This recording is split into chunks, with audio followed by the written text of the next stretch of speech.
Dans un petit village niché au cœur des montagnes, il y avait une vieille maison que tout le monde évitait. Les volets de la maison étaient toujours fermés, et personne n'avait vu la lumière s'y allumer depuis des années. Les enfants du village disaient qu'elle était hantée, et les adultes, bien qu'ils ne le disaient pas ouvertement, préféraient ne pas en parler. Un jour, un jeune homme du village, nommé Julien, décida de percer le mystère de cette maison. Il avait toujours été curieux et ne croyait pas aux histoires de fantômes. Après tout, il n'y avait rien à craindre dans une maison abandonnée, pensait-il. Il attendit la nuit tombée pour s'approcher de la maison, car il ne voulait pas être vu par les autres villageois. Il franchit le portail rouillé, qui émit un grincement sinistre. Le jardin était envahi par les mauvaises herbes, et la lune éclairait faiblement l'allée en pierre menant à la porte d'entrée. Julien prit une grande inspiration et tourna la poignée de la porte. À sa surprise, la porte s'ouvrit sans résistance, comme si elle l'attendait. À l'intérieur, l'air était froid et lourd, comme si le temps s'était arrêté depuis des années. Il sortit une lampe de poche et éclaira l'entrée.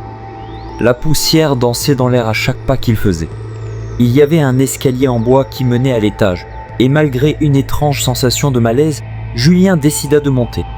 Les marches grinçaient sous son poids, et chaque son semblait résonner dans la maison vide. Il atteignit le palier et remarqua que la porte d'une des chambres était entrebâillée.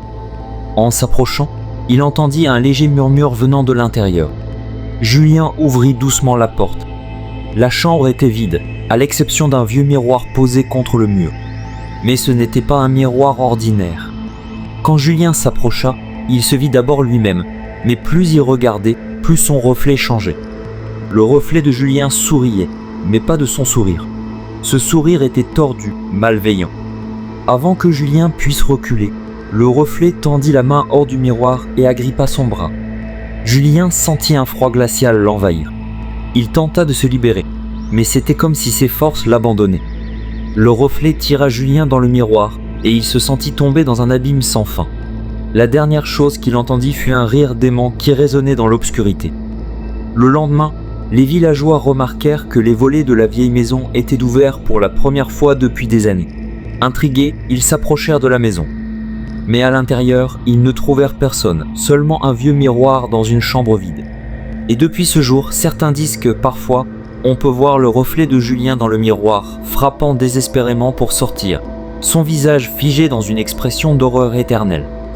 La maison aux volets fermés reste un mystère, et personne n'ose plus s'en approcher, de peur de croiser le regard de celui qui est piégé dans l'autre monde.